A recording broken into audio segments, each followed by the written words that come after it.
Hello, welcome to literature insight. ഇന്ന് നമ്മൾ discuss ചെയ്യാൻ പോകുന്നത് ഷോന കേസിയുടെ 3 ആക്ട് പ്ലേ ആയിട്ടുള്ള ജുനോ ആൻഡ് ദ പീകോക്ക് എന്ന് പറയുന്ന പ്ലേ ആണ്.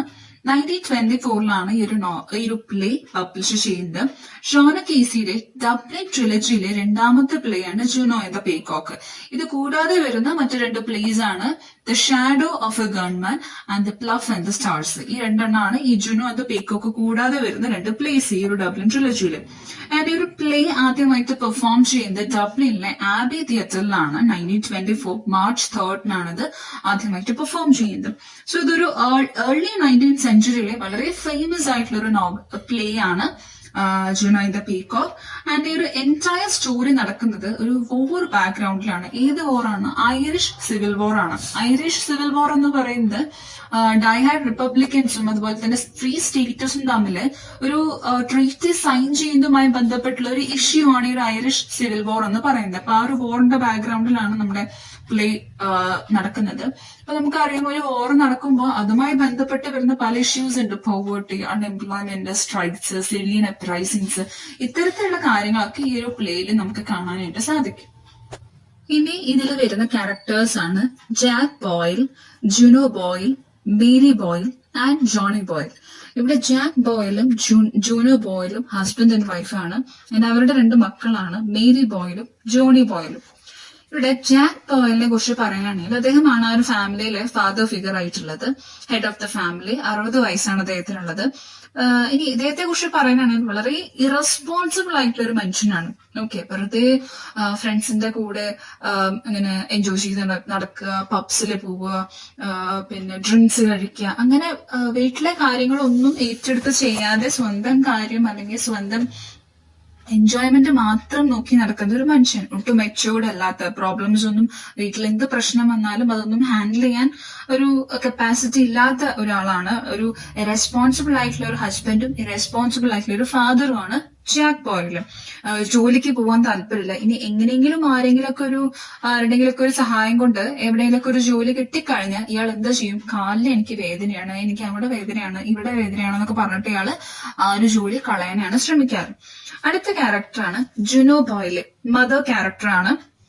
ആ ഒരു ഫാമിലിയിലെ one and only working lady അല്ലെങ്കിൽ ഹാർഡ് വർക്കിംഗ് ആയിട്ടുള്ള ഒരു പേഴ്സൺ എന്ന് പറയുന്നത് ജുനോ ബോയിലാണ്. വളരെ റെസ്പോൺസിബിൾ ആയിട്ടുള്ള ഒരു ക്യാരക്ടറാണ് അവരാണ് ആ ഒരു ഫാമിലിയിലേക്ക് വേണ്ട കാര്യങ്ങൾക്ക് പ്രൊവൈഡ് ചെയ്യുന്നത്. നെക്സ്റ്റ് ക്യാരക്ടറാണ് മേരി ബോയില്. മേരി ബോയിൽ ഞാൻ പറഞ്ഞു ജാക്ക് ബോയിലിന്റെയും ജുനോ ബോയിലിന്റെയും മകളാണ്. 22 വയസ്സാണ് അവൾക്ക്. She is also working lady. പക്ഷെ ഇപ്പൊ അവളൊരു സ്ട്രൈക്കിലാണ്. അവളുടെ ഒരു കൊളീഗ് ഒരു കേസിൽ ഒരു ഇഷ്യൂവിൽ വിക്ടിമൈസ്ഡ് ആയതുകൊണ്ട് ആ ഒരു വ്യക്തിയോടുള്ള ഒരു സപ്പോർട്ട് കാണിക്കാൻ വേണ്ടിയിട്ട് അവള് വർക്ക് ചെയ്യുന്ന ആ ഒരു കമ്പനിക്ക് എഗെയിൻസ്റ്റ് ആയിട്ടുള്ള ഒരു സ്ട്രൈക്കിലാണ് ഇപ്പൊ അവള് കാര്യങ്ങൾ വിചാരിക്കുന്ന പോലൊന്നല്ല നടക്കുന്നത്. അവൾക്ക് ഫാമിലിക്ക് ഒന്നും പ്രൊവൈഡ് ചെയ്യാൻ പറ്റുന്നില്ല. ഇൻകം ആയാലും എങ്ങനെയായാലും ഒരു രീതിയിലുള്ള ഒരു സപ്പോർട്ടും ഫാമിലിക്ക് അവൾക്ക് കൊടുക്കാനായിട്ട് പറ്റുന്നില്ല. ഇനി നമുക്ക് ഈ ഒരു പ്ലേയിൽ നമുക്ക് എപ്പോഴും കാണാൻ പറ്റും ഇവള് ഭയങ്കര ഐഡിയലിസ്റ്റിക് ആയിട്ടുള്ള ഒരു ക്യാരക്ടർ ആയിട്ടാണ് അപ്പിയർ ചെയ്യുന്നത്. ഇവളുടെ അമ്മോടൊക്കെ എപ്പോഴും ഇങ്ങനെ പ്രിൻസിപ്പൽ അങ്ങനെ ഇങ്ങനെ എന്നൊക്കെ പറഞ്ഞിട്ട് ഭയങ്കര തള്ളാണ് മൂപ്പര്. ഇനി അതുപോലെ തന്നെ ആള് നമുക്ക് ഈ ഒരു ആക്ട് 1 തന്നെ കാണാൻ പറ്റുന്ന വേറൊരു കാര്യമുണ്ട്. ഒരു മിററിന്റെ മുന്നിൽ ഇങ്ങനെ ഇരുന്നുകൊണ്ട് പല കളേർഡ് ആയിട്ടുള്ള റിബൺസ് ആളിങ്ങനെ ട്രൈ ചെയ്യുക. അപ്പൊ ആളുടെ ഐഡിയോളജിയും ആള് ചെയ്യുന്ന പ്രവൃത്തിയും തമ്മിലൊരു കൈൻഡ് ഓഫ് ഒരു ഐറണി നമുക്ക് കാണാനായിട്ട് സാധിക്കും. അപ്പൊ അതുകൊണ്ട് തന്നെ നമുക്ക് അതൊന്ന് മനസ്സിലാക്കാൻ പറ്റുന്നത് ആളുടെ ഫിസിക്കൽ അപ്പിയറൻസിന് കാര്യമായിട്ടുള്ള ഒരു ഇമ്പോർട്ടൻസ് കൊടുക്കുന്ന ഒരാളാണ്. ഐഡിയലിസ്റ്റിക് ആയിട്ടുള്ള പ്രിൻസിപ്പൽസിനെ കാട്ടിയും ഫിസിക്കൽ ആയിട്ടുള്ള അപ്പിയറൻസിനാണ് ആള് കൂടുതൽ പ്രാധാന്യം കൊടുക്കുന്നത് എന്നുള്ളതാണ് നമുക്ക് അതൊന്ന് മനസ്സിലാക്കാൻ പറ്റുന്നത്. ഇനി ജോണി ബോയിൽ എന്ന് പറയുന്ന ക്യാരക്ടറും അത് നമ്മുടെ ജാക്കിന്റെയും ജുനോയുടെയും മകനാണ്. വളരെ പെയിൽ ആയിട്ടുള്ള അല്ലെങ്കിൽ ഒരു ഡെലിക്കേറ്റ് ആയിട്ടുള്ള ഒരു ക്യാരക്ടറാണ്. ആളുടെ ഒരു ആം നഷ്ടപ്പെട്ടിട്ടുണ്ട്. അത് ഒരു റെബല്ലിൽ പങ്കെടുത്തതിന്റെ ഭാഗമായിട്ടാണ് അങ്ങനെ ഒരു വൈകല്യം ആൾക്ക് വരാൻ കാരണം. ഓക്കെ, ഡൈഹാർഡ് റിപ്പബ്ലിക്കൻസും അതുപോലെ ഫ്രീ സ്റ്റേറ്റേഴ്സും തമ്മിലുള്ള ഒരു ഫൈറ്റിലാണ് ജോണി ബോയിലിനെ ഷൂട്ട് ഏൽക്കുന്നത്. ഓക്കെ, അങ്ങനെ ഒരു ബുള്ളറ്റ് അവന്റെ കയ്യിൽ കയറിയിട്ടാണ് അവൻ ആ ഒരു ആം നഷ്ടപ്പെടുന്നത്. ദെൻ അടുത്തൊരു ക്യാരക്ടറാണ് ജോക്സ് ഡാലി. ഓക്കെ, ജോക്സ് ഡാലി എന്ന് പറയുന്നത് നമ്മുടെ ജാക്ക് ബോയിലിന്റെ ക്ലോസ് ഫ്രണ്ട് ആണ്. എന്താ നമ്മുടെ ജുനോ ബോയിലിനാണെന്ന് വെച്ചെങ്കിൽ ഈ ജോക്സ് ഡാലിയിൽ കണ്ണെടുത്താൽ കണ്ടുകൂടാ. കാരണം എന്താ വെച്ചിട്ടുണ്ടെങ്കിൽ ഈ ജാക്കിനെ ഇങ്ങനെ ഓരോ ബാറിൽ കൊണ്ടുപോകുന്നതും കുടിപ്പിക്കുന്നതും അയാൾ ഇത്രയും വഷളാക്കുന്നത് ഈ ജോക്സ് ഡാലി ആണ് എന്നാണ് ആര് വിശ്വസിക്കുന്നത്? നമ്മുടെ ജുനോ ബോയില്. ഇനി ഈ ഒരു ഫസ്റ്റ് ആക്ടിൽ തന്നെ നമുക്ക് കാണാൻ പറ്റുന്ന മറ്റൊരു കാര്യം, നമ്മുടെ ജുനോ ബോയിലും മീരി ബോയിലും ഒരു കോൺവെർസേഷൻ, അവരുടെ ഒരു കോൺവെർസേഷൻ ആണ് കാണുന്നത്. അപ്പോൾ ഇത് കേട്ടുകൊണ്ട് അപ്പുറത്ത് നമ്മുടെ ജോണി ബോയിൽ ഇരിക്കുന്നുണ്ട്, ഇവരുടെ മകൻ. അപ്പോൾ അമ്മയും മകളും ജുനോയും മേരിയാണ് അവിടെ കോൺവെർസേഷൻ നടത്തുന്നത്. അപ്പൊ ഇത് കേട്ടുകൊണ്ടാണ് ജോണി അവിടെ ഇരിക്കുന്നത്. അപ്പൊ ഇവരുടെ കോൺവെർസേഷൻ എന്ന് പറയുന്നത് അവരുടെ നൈബേഴ്സ് ആയിട്ടുള്ള മിസ്സസ് ടാൻക്രഡും അവരുടെ മകനായിട്ടുള്ള റോബിയെ കുറിച്ചിട്ടാണ്. അപ്പൊ റോബിനെ കുറച്ച് ദിവസമായിട്ട് കാണുന്നില്ല, അവൻ മിസ്സിംഗ് ആണെന്നുള്ള കേസാണ് ഇവർ പറഞ്ഞുകൊണ്ടിരിക്കുന്നത്. അപ്പൊ ഇത് പറയുമ്പോ തൊട്ടടുത്തിരിക്കുന്ന ജോണി എന്താണ് ഭയങ്കര ഇറിറ്റേറ്റഡ് ആവാണ്. പക്ഷെ എന്തിനാണ് ഇവരെ കുറിച്ച് പറയുമ്പോൾ എന്തിനാണ് ഇവർ അത്രയും വറീഡ് ആവുന്നത് എന്നുള്ളത് നമുക്ക് പിന്നീടാണ് മനസ്സിലാവുക. ഓക്കെ, പ്ലേ ഒരു എൻഡിലെത്തുമ്പോഴാണ് എന്തുകൊണ്ടെന്നുള്ള ഒരു കാര്യം നമുക്ക് മനസ്സിലാവുന്നത്. ആൻഡ് ഈ ഒരു ജോണി ആണെച്ചെങ്കിൽ ഒരു കൈൻഡ് ഓഫ് ഒരു എന്താ പറയുക സ്കെയർഡ് കൈൻഡ് ഓഫ് ക്യാരക്ടറാണ്, എല്ലാത്തിനെയും ഭയക്കുന്ന ഒരു കൈൻഡ് ഓഫ് ക്യാരക്ടർ. അപ്പോൾ ഇവരുടെ വീട്ടിലുള്ള ഒരു വെർജിൻ മേരിയുടെ ഒരു ഫോട്ടോ ഉണ്ട്. അപ്പൊ അതിന് മുന്നിൽ എപ്പോഴും ഒരു ലൈറ്റ് ഇങ്ങനെ കത്തിച്ച് വെച്ചിട്ടുണ്ടാവും. അപ്പോൾ ഇവൻ എപ്പോഴും ഇവന്റെ ഫാമിലി മെമ്പേഴ്സിനോട് ചോദിക്കുന്ന ഒരു കാര്യമാണ് ആ ഒരു വെർജിൻ മേരിയുടെ മുന്നിലിരിക്കുന്ന ആ ഒരു ലൈറ്റ് കെടുന്നുണ്ടോ എന്നുള്ളത്. അത് എപ്പോഴും ഇങ്ങനെ ആരോടെങ്കിലും ഒക്കെ അവൻ ചോദിച്ചുകൊണ്ടിരിക്കും. അപ്പോൾ എന്താ വെച്ചിട്ടുണ്ടെങ്കിൽ ഇവന്റെ ഒരു ബിലീഫ് എന്ന് പറയുന്നത് ആ ഒരു വെർജിൻ മേരിയുടെ മുന്നിലിരിക്കുന്ന ആ ഒരു ലൈറ്റ് കെട്ട് കഴിഞ്ഞാൽ അതോടുകൂടി അവന്റെ ലൈഫും തീരും എന്നുള്ളൊരു തോട്ടാണ് അവന്. എന്തുകൊണ്ടാണ് അങ്ങനെ ചിന്തിക്കുന്നുള്ളത് നമുക്കറിയില്ല. ദെൻ നെക്സ്റ്റ് ക്യാരക്ടറാണ് Charlie Bentham. He's a young man, advocate ആണ്, ടീച്ചർ ആണ്. ആൻഡ് നമ്മുടെ മേരിയുമായിട്ട് ഒരു കൈൻഡ് ഓഫ് ഒരു ലവ് റിലേഷൻഷിപ്പ് ആണ് ബെന്തത്തിനുള്ളത്. മേരിക്കും തിരിച്ച് ഇദ്ദേഹത്തെ ഇഷ്ടമാണ്. ദ നെക്സ്റ്റ് ക്യാരക്ടറാണ് Jerry Devine. He's also a young man, labour മൂവ്മെന്റിന്റെ ഒക്കെ ഭാഗമായിട്ട് പ്രവർത്തിക്കുന്ന ഒരാളാണ്. അപ്പൊ നമ്മുടെ ജെറിക്കും ആരോട് ഇഷ്ടമാണ്? മേരി ബോയിലിനോട് ഇഷ്ടമാണ്. അപ്പൊ അത് അവളോട് എക്സ്പ്രസ് ചെയ്തിട്ടുണ്ട്. പക്ഷെ അവള് തിരിച്ച് വലിയ ഇൻട്രസ്റ്റ് ഒന്നും കാണിക്കുന്നില്ല. അപ്പോ ഇവിടെ ഈ പറയുന്ന ചാർലി ബെന്തവുമായിട്ടൊരു കൈൻഡ് ഓഫ് ഒരു ലവ് റിലേഷൻഷിപ്പ് ഉണ്ട് എന്നുള്ള കാര്യമൊക്കെ ജെറിയോട് പറഞ്ഞിട്ടുണ്ടെങ്കിൽ പോലും എന്നാൽ പോലും അയാളുടെ ഒരു ആശ്വാസത്തിന് വേണ്ടിയിട്ട് അയാളുടെ ലവ് അയാൾ എക്സ്പ്രസ് ചെയ്തിട്ടുള്ളതാണ്. ദെൻ ഈ ഒരു ആക്ട് 1 തന്നെ കാണുന്ന മറ്റൊരു കാര്യമാണ് നമ്മുടെ ജാക്ക് എന്റെ ബെസ്റ്റ് ഫ്രണ്ട് ആയിട്ടുള്ള ജോക്സറിന്റെ കൂടെ അപ്പാർട്ട്മെന്റിലോട്ട് വരും. അപ്പൊ ജുനോ ഇവിടെ ഉണ്ട് എന്നുള്ളത് അറിയാതെയാണ് വരുന്നത്. അപ്പൊ ജുനോനെ കണ്ട വഴിക്ക് എന്തുണ്ടാവുന്നുണ്ട്? ജോക്സർ കൂടി പോവാണ്. ആ സമയത്ത് തന്നെ മിസ്റ്റർ ഫാരൽ വരുന്നുണ്ട്. മിസ്റ്റർ ഫാരല് ഫാദർ ഫാരലാണ്, ഒരു അച്ഛനാണ്. അപ്പൊ അദ്ദേഹം നമ്മുടെ ജാക്കിന് ഒരു ജോലി തരപ്പെടുത്തിയിട്ടാണ് വന്നിട്ടുള്ളത്. അങ്ങനെ വീട്ടിൽ വന്നിട്ട് ആ കാര്യം പറയുന്നു. അപ്പൊ നല്ലൊരു ജോബ് ഓപ്പർച്യൂണിറ്റി ആണ് ഇപ്പൊ ജാക്കിന് വന്നിട്ടുള്ളത്. അപ്പൊ പണിക്ക് പോകേണ്ടി വരും എന്നുള്ളൊരു കാര്യം വന്നപ്പോ നമ്മുടെ ജാക്ക് എന്ത് ചെയ്യാണ്? അയാളുടെ കാൽവേദന പുറത്തേക്ക് ഇടുകയാണ്. എനിക്ക് കാൽ വേദനിക്കുന്നുണ്ട്, എനിക്ക് പുറത്തേക്കൊന്നും പോകാൻ പറ്റില്ല, എനിക്ക് ജോലിക്കൊന്നും പോകാൻ പറ്റില്ല എന്നുള്ള കാര്യങ്ങൾ പറയുകയാണ്. ആൻഡ് ദെൻ ആ സമയത്താണ് നമ്മുടെ ബോയിൽ ഫാമിലിയെ ഞെട്ടിച്ചുകൊണ്ട് ഒരു ന്യൂസ് വരുന്നത്. ചാർലി ബെന്തമാണ് ഒരു ഷോക്കിംഗ് ന്യൂസ് കൊണ്ടുവരുന്നത്.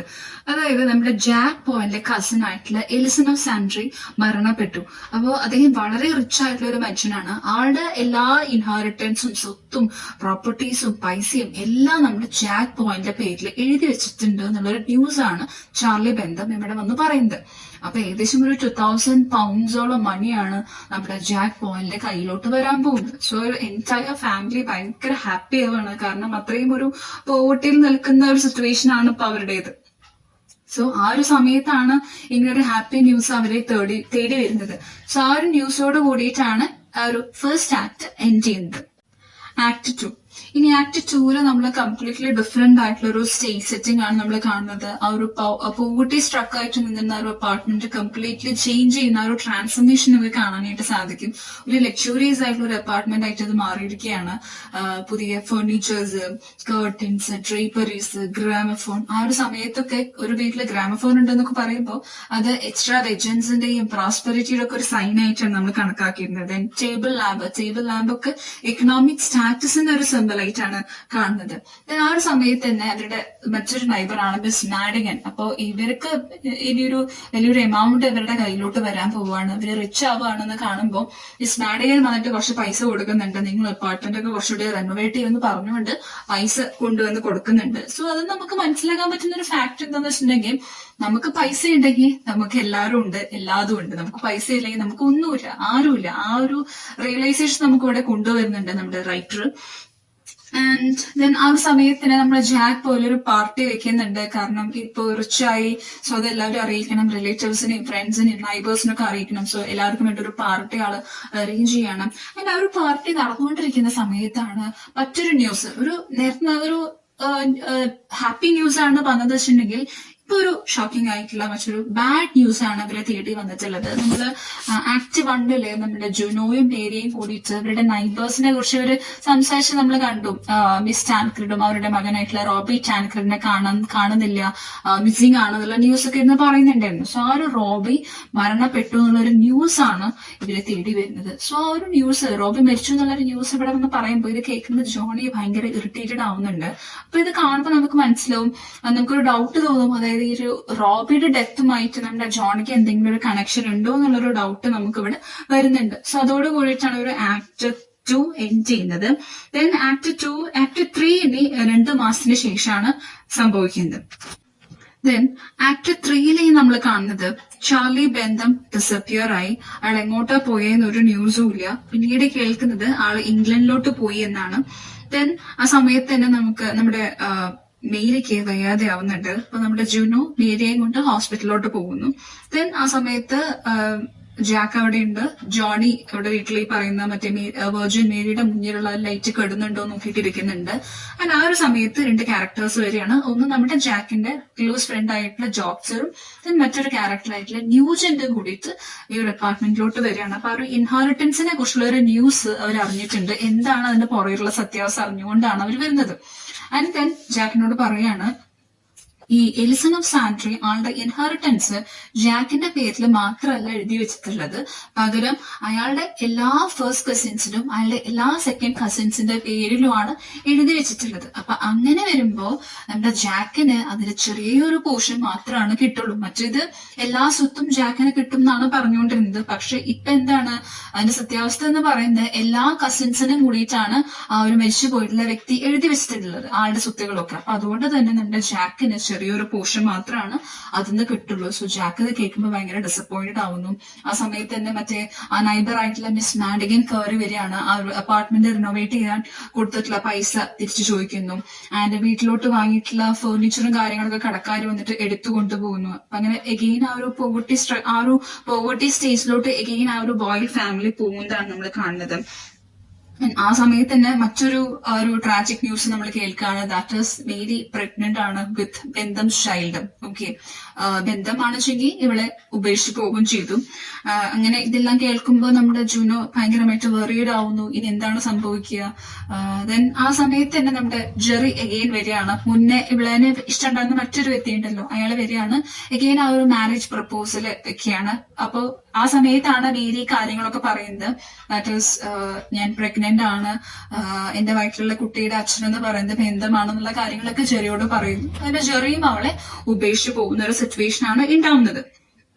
ആൻഡ് ദെൻ ആ സമയത്താണ് കുറച്ച് പോലീസ് ഓഫീസേഴ്സ് വീട്ടിലോട്ട് വരുന്നു, ജോണീനെ കൊണ്ടുപോവാണ്. അവിടുന്ന് കുറച്ച് അവേഴ്സ് കഴിയുമ്പോൾ അഗെയിൻ കുറച്ച് പേര് വന്നിട്ട് വീട്ടിലെ ആൾക്കാരോട് പറയാണ്, നിങ്ങൾ ഇന്ന് വരണം, ഒരു ബോഡി നിങ്ങൾ ഐഡന്റിഫൈ ചെയ്യാനുണ്ട്. അങ്ങനെ ചെന്ന് നോക്കുമ്പോൾ കാണുന്നത് ജോണിയുടെ ഡെഡ് ബോഡിയാണ്. സോ ഇതിന്റെ പുറകിൽ എന്താണ് സംഭവിച്ചെന്ന് വെച്ചിട്ടുണ്ടെങ്കിൽ, നമ്മുടെ റോബി ഒരു ഫോമർ കോംറേഡ് ആണ്. IRA എന്നുള്ള മൂവ്മെന്റിലെ ഒരു മെമ്പറാണ് റോബി. സോ അയാൾ എന്തോ ഒരു ഇഷ്യൂവിന്റെ പേരിൽ ഒരു സ്ഥലത്ത് ഹൈഡ് ചെയ്തിരിക്കുന്നുണ്ടായിരുന്നു. സോ അയാളുടെ ആ ഒരു ഒളിവ് സ്ഥലം പറഞ്ഞു കൊടുത്തത് നമ്മുടെ ജോണി ആയിരുന്നു. സോ അതിന്റെ ഒരു റിവെഞ്ച് റോബിയുടെ ആൾക്കാർ ഇയാളുടെ മേലെടുക്കുകയാണ് ചെയ്യുന്നത്. അങ്ങനെ ജോണീനെ കൊല്ലുകയാണ്. ആൻഡ് ഇവർ ചെന്ന് നോക്കുമ്പോൾ ജോണിയുടെ ഡെഡ് ബോഡി കാണുന്നു. സോ ഒരു റോയൽ ഫാമിലിയില് മൊത്തത്തിൽ ഭയങ്കരമായിട്ടുള്ള ട്രാജഡീസ് സംഭവിച്ചുകൊണ്ടിരിക്കുകയാണ്. ഒന്ന്, അവര് പറ്റിക്കപ്പെടുന്നു. ഒരു അവർക്ക് കുറെ ഇൻഹെറിറ്റൻസ് കിട്ടാൻ പോകുന്നുള്ളൊരു ന്യൂസ് അവരറിയുന്നു. അതിന്റെ പേരിൽ അവർ കുറെ കടങ്ങൾ ഉണ്ടാക്കി വെക്കുന്നു, അവിടുന്ന് ഇവിടുന്നൊക്കെ പൈസ വാങ്ങിയിട്ട്. അങ്ങനെ പിന്നീടാണ് അറിയുന്നത് അതൊന്നും കിട്ടാൻ പോകുന്നില്ല. ആ സമയത്താണ് നമ്മുടെ മേരിനെ സ്നേഹിച്ചുകൊണ്ടിരിക്കുന്ന അവൾ ഉപേക്ഷിച്ചു പോകുന്നു, അവൾ പ്രഗ്നന്റ് ആകുന്നു. ആൻഡ് വീട്ടിലാകെയുള്ള ഒരു മകൻ അവൻ മരണപ്പെടുകയാണ്. മൊത്തത്തിൽ ആ ഒരു ബോയ് ഫാമിലി ഒരു ട്രാജിക് ലൈഫിലോട്ട് പോകുന്നതാണ് നമ്മൾ കാണുന്നത് പിന്നീട്. ആൻഡ് ദെൻ പ്ലേയുടെ എൻഡിൽ എന്താണ് സംഭവിക്കുന്നത്? നമ്മുടെ ജുനോ മേരിയെ കൂട്ടിയിട്ട് അവളുടെ സിസ്റ്ററിന്റെ വീട്ടിലോട്ട് പോവാണ്. ജുനോന്റെ സിസ്റ്ററിന്റെ വീട്ടിലോട്ട് പോവാണ്. ഇനി അവിടെ പോയി താമസിക്കാം, മേരിയുടെ ഡെലിവറിയും കാര്യങ്ങളൊക്കെ നമുക്ക് അവിടെ ചെയ്യാം എന്ന് പറഞ്ഞുകൊണ്ട് മേരിയെയും കൂട്ടിയിട്ട് ജുനോ വീട് വിട്ട് ഇറങ്ങാണ്. അങ്ങനെ അഗെയിൻ നമ്മുടെ ജാക്ക് ഒരു പഴയ ഒരു നോർമൽ പൊസിഷനിലോട്ട് വരികയാണ്. കള്ളുകൂടിയും കാര്യങ്ങളൊക്കെ ആയിട്ട് അഗെയിൻ ആ ഒരു സിറ്റുവേഷനിലോട്ട് എത്തുന്നു. അങ്ങനെ അയാൾ ആ ഒരു വീട്ടിൽ ഒറ്റയ്ക്കാവുകയാണ്. സോ അതോട് കൂടിയിട്ടാണ് ഒരു പ്ലേ എൻഡ് ചെയ്യുന്നത്. സോ ഇതൊരു ട്രാജി കോമഡി പ്ലേ ആണ്. ഓക്കെ, അപ്പൊ ഇത്തരത്തില് ഇനിയും നമ്മൾ ഒരുപാട് പോയംസിന്റെയും നോവൽസിന്റെ ഒക്കെ സമ്മറിയും അനാലിസിസും ഒപ്പം നോട്ട്സും ഇൻക്ലൂഡ് ചെയ്തിട്ടുള്ള വീഡിയോസ് ഇനിയും നമ്മൾ അപ്ലോഡ് ചെയ്യും. അപ്പൊ നിങ്ങൾക്ക് അപ് ടു ഡേറ്റ് ആയിട്ട് വീഡിയോസ് ലഭിക്കാനായിട്ട് നിങ്ങൾ സബ്സ്ക്രൈബ് ചെയ്തില്ല മറക്കരുത് കേട്ടോ.